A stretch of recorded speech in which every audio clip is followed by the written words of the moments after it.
Story 1. Full moon hovered high above the forest, its pale glow filtering ominously through the towering pines that surrounded our small campsite. An owl hooted somewhere in the distance, its forlorn call echoing through the night. I poked at the crackling fire, sending sparks swirling up towards the starry sky. My friends sat huddled in blankets around the flickering flames, their faces lit in an eerie chiaroscuro. It was the perfect night for scary stories. Clearing my throat, I leaned in eagerly, ready to bring our late-night tales of terror to a dark crescendo. Have you guys ever heard the legend of the Goatman? I asked in a low, haunting voice. My friends glanced around at each other and shook their heads no, curiosity and unease playing across their expressions in the firelight. Well, they say these very woods are stalked by a twisted creature that's half man, half goat, I continued. Some call him the Goatman. No one knows exactly where he came from, but there are all kinds of theories. My captive audience leaned in, caught firmly in my story's grip. I wove the tale slowly and deliberately, like threading beads on a necklace. Some said he was once a humble farmer who lived alone in a ramshackle hut deep in the forest. Reclusive and eccentric, he kept to himself, tending to his small flock of goats. But the lonely man gradually descended into madness. I demonstrated by bugging out my eyes and making a cuckoo gesture. My friends giggled nervously. In his loneliness and isolation, the farmer started dabbling the occult, specifically something called the Black Sabbath. These were dark pagan rituals used to conjure demons and familiars, sort of like animal spirits meant to serve the summoner. I used wild hand gestures to act out my exposition. The full moon above seemed to grow brighter, as if listening intently.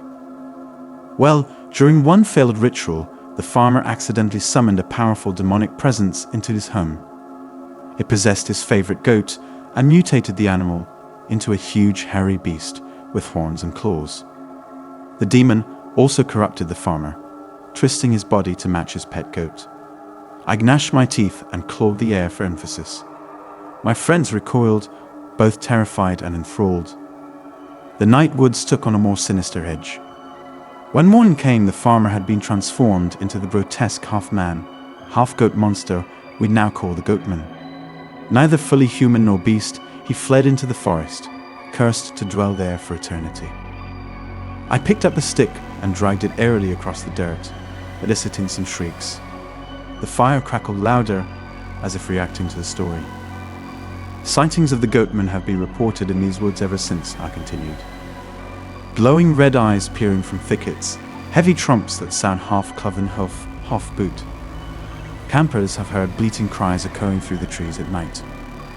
I demonstrated an unearthly bleating wail, making my friends jump again. They were completely enthralled. One couple claims the Goatman appeared at the edge of their camp, standing upright, but with the horns and lower body of a massive goat.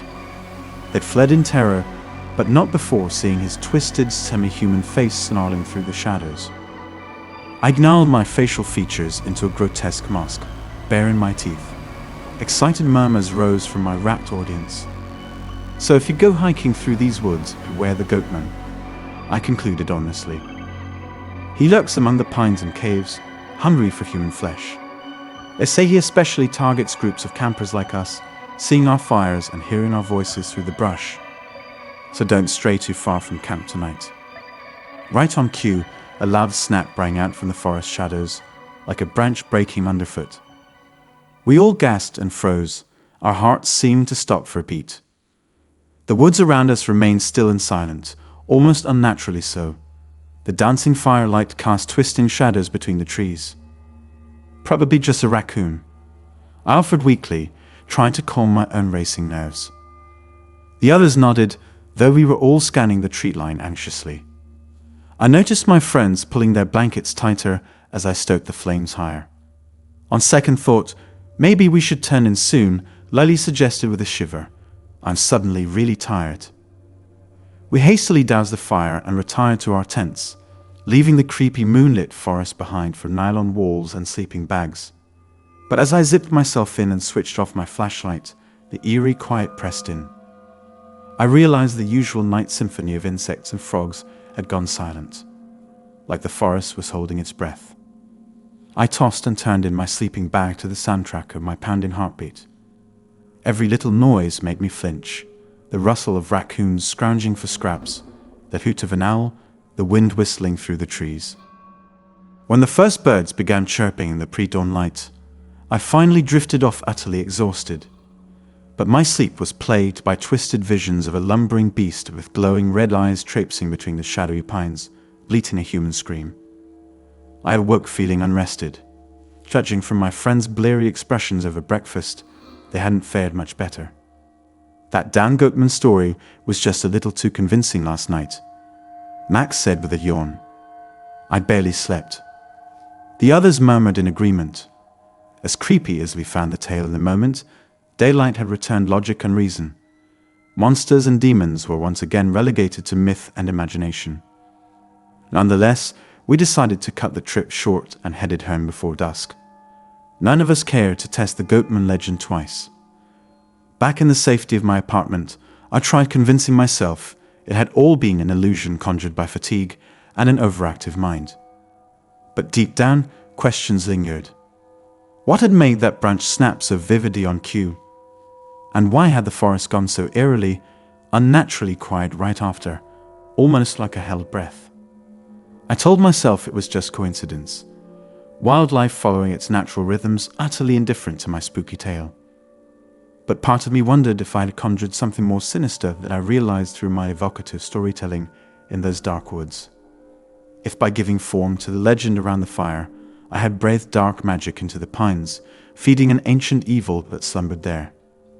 There are some folktales best left unspoken in certain midnight forests, far from comforting man-made light.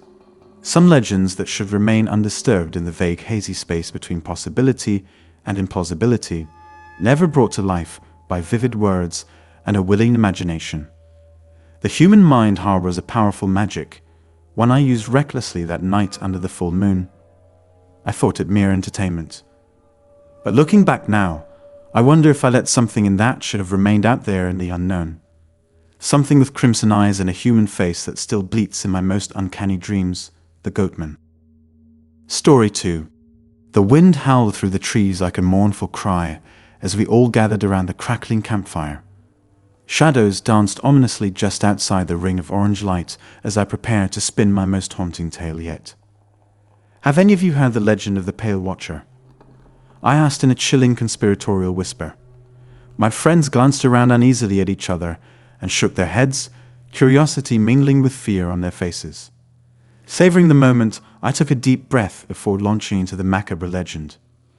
Deep in the heart of these woods, hidden down an overgrown forest path, there lies an abandoned cemetery known as Willow Hill. Twisty headstones tilting at odd angles, wrought iron gates rusted and battered. Locals avoid it like the plague, for Willow Hill holds a sinister secret. I leaned in closer, dropping my voice lower as I described the decrepit burial ground in grim detail. My friends instinctively clutched their blankets tighter, eyes wide. For centuries, Willow Hill Cemetery has been haunted, stalked by a ghostly entity folks around here call the Pale Watcher. Some say he was a gravedigger in life who got trapped digging a plot and died alone underground. Now his fallen spirit roams between the tombstones, cursed to guard the cemetery forevermore. I demonstrated clawed hands and a slow zombie lurch. The shadows seemed to creep nearer as I spun my yarn. Others claimed the Pale Watcher was a mourner who refused to accept his loved one's death, clinging to the gravesite long after everyone else moved on. But whoever he was, all accounts describe the same chilling figure. A tall, gaunt form shrouded in fraying robes, face obscured beneath a tattered hood. I grabbed my blanket and pulled it over my head for effect, making my audience shiver. Disembodied sounds echoed from the darkness. But beneath that hood, instead of a human face, locals insist there is only inky blackness, except for two glowing white eyes like marbles floating in an endless void. Hence, the name Pale Watcher. No other facial features, just those chilling disembodied eyes. I reenacted the blank face and ghostly eyes to tense reactions. The wind picked up, mimicking a mournful howl. Eyewitnesses say those glowing orbs follow your every move when you pass through the cemetery gates, floating silently between the graves and the gnarled trees, always watching, never speaking. My voice dropped to a hushed rasp. My spellbound friends recoiled, both terrified and enthralled. The shadows encroached like grasping hands. Some who dared to enter Willow Hill at night swear the pale watcher spoke to them in spectral whispers. "Leave this place," it warned. "I must keep watch for eternity." Its chilling voice echoes in their nightmares forever after. I demonstrated an eerie moan and glanced around nervously as if hearing phantoms. The bonfire flames danced erratically in response. "So next time you're hiking through the deep woods and spy a crumbling gate adorned with weeping angels, turn away. Or you may draw the watchful eye of the pale watcher, the guardian of Willow Hill, whose lonely spirit wanders that accursed burial ground for all time." For dramatic climax, I grabbed a dry branch and cracked it sharply, like a breaking bone. Everyone jumped and yelped, then dissolved in nervous laughter, applauding my tale. But our cheers faded awkwardly as the forest remained void of sound right after that vivid snap. Not even crickets or the lonesome hoot of an owl pierced the silence, as if the entire woodland held its breath. We hurried to douse the fire and take shelter in our tents, leaving the grotesque world of my story behind. But as I settled onto my sleeping bag, the wind continued its mournful howl. Sleep did not come easy that night. I couldn't stop envisioning a pale phantom drifting between the trees just beyond my tent, watching me with its glowing gaze. Every little noise put me on edge, the skittering of a raccoon, the flap of an owl's wings, the creak of trees rubbing together. At one point I swore I heard a faint, unearthly moan on the wind. Or was it just my imagination playing tricks? Dawn finally melted away the last shadows of night, but unease still clung to our group like a mist. As we packed up camp to leave, I noticed we all unconsciously avoided gazing at the shadowy tree line for too long. By unspoken consensus, we departed the campground early, heading gratefully back towards civilization, tall lats, and mundane reality. Yet I sensed we all left behind some innocence in those woods. Sitting around a late-night fire, our rapt faces glowing in the flames as I invoked death and darkness with vivid words, had felt powerful, but reckless too. For once invoked, certain forces are beyond our control, taking on lives of their own. We forget that truth in the light of day, that the wise respect the power of words and storytelling under night's bewitching veil. The Pale Watcher might have only been a legend before my tale gave him form. But legends hold seeds of truth too, origins long buried under myth and metaphor. As we left the forest behind, and day's comforting routines welcomed us home, I said a silent prayer of gratitude, and hoped that some phantom eyes gazing after us were merely the workings of overactive imaginations fired up by a scary storyteller. Nothing more, or so I tell myself. But part of me knows we awaken ancient things when we call them too vividly from the shadows. Not all spirits rest easy in their graves, especially when beckoned by those seeking a thrill without respect for the forces they summon. Some ghost tales should remain untold. For once given voice, who knows what pale watchers we create to dwell in the world's darkened corners anew, peeking out through our imaginations. On nights when the wind keens through bare trees, I swear I still glimpse glowing eyes peering from the darkness, patiently watching and waiting. Story 3. The full moon hovered high above the forest clearing, casting its pale, ghostly glow over our small camp. Shadows danced around the edges as we all huddled close to the dying campfire. It was nearly midnight, the bewitching hour and time for me to tell my final frightening tale of the night. Leaning in, I warned in a chilling whisper, "Beware the backwoods reaper." My friends shifted uneasily, eyes wide with dread. I let the suspense build before continuing. Some say he's a phantom, others a demon. But all accounts describe the same horrific figure. A towering spectre cloaked in tattered, moldy black robes that reek of decay. I illustrated the ominous details for my captive audience. Jake gulped loudly, while Lily and Olivia clutched each other. "The Grim Reaper's face is obscured beneath a hanging hood," I rasped. "But folks glimpse the flash of a skeletal grin when he draws near. They'd also hear the steady scrape of his massive scythe dragging behind him through the fallen leaves. I mimicked a phantom's creepy, raspy breath and ominous scythe scraping. The wind picked up right on cue, fluttering the surrounding trees. Though his origins remain uncertain, all agree. He endlessly stalks these woods after dark, searching for vulnerable lost souls to harvest. I roamed a crooked finger over each of my friends' faces, eliciting some shrieks. Their full attention was raptly mine. Some believe he was once just a humble farmer who got lost in these woods decades ago during a blizzard. I continued, voice dropping. Unable to find his way home, he slowly froze to death. Now his tormented spirit haunts the forest he died in. I illustrated the poor farmer's desperate stumbling through whirling snow. The fire popped loudly for dramatic emphasis. But others insist much darker forces are at work. They say the Reaper is no mere ghost, but a true demonic entity that feeds off human suffering and fear. An ancient evil that found the perfect hunting grounds in these remote woods teeming with lost souls. I let this unsettling notion sink in. The possibilities were equally terrifying. A vengeful phantom or something much more nefarious lurking right outside our firelight. When I continued, my voice was a harsh rasp. All agree on the Reaper's insatiable bloodlust, driven to claim more lost spirits for his ghostly collection. His scythe swings ceaselessly, slicing through flesh and bone to free his victims' souls. I swept my arm violently through the air, making my friends recoil and whimper, but their wide eyes remained fixed on me. Those few who survived sightings say his power over them was otherworldly. An icy grip around their very soul, numbing and paralyzing so escape was impossible. I clasped my own throat and cried out silently, demonstrating the Reaper's terrifying hold. Enthralled murmurs rose from my audience. The fire had died down to barely a flicker now. Flames cast twisting shadows onto the trees as I described the grisly scenes left behind. The lost are gutted and carved with strange archaic symbols.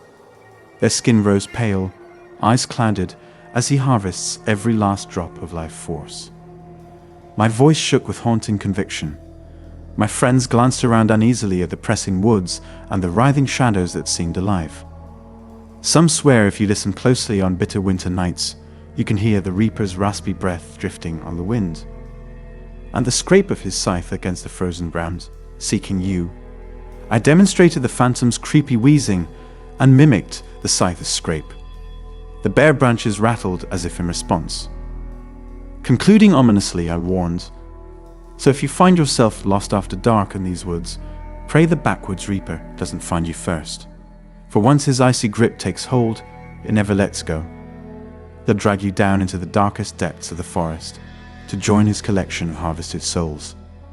As I finished, the fire finally flickered out, plunging us into eerie darkness. The moon and shifting shadows obscured a silent figure lingering at the forest edge, watching. We hastily retreated to our tents, zipping up the nylon doors tight. But sleep did not come easy. All night, the wind seemed to moan. Shadows writhed outside the thin walls, gleaming eyes and gaping grins appearing and vanishing again. When dawn's light finally crept over the treetops, I emerged exhausted from a fitful, restless night. One look at my friends' bleary faces, and I knew I wasn't alone.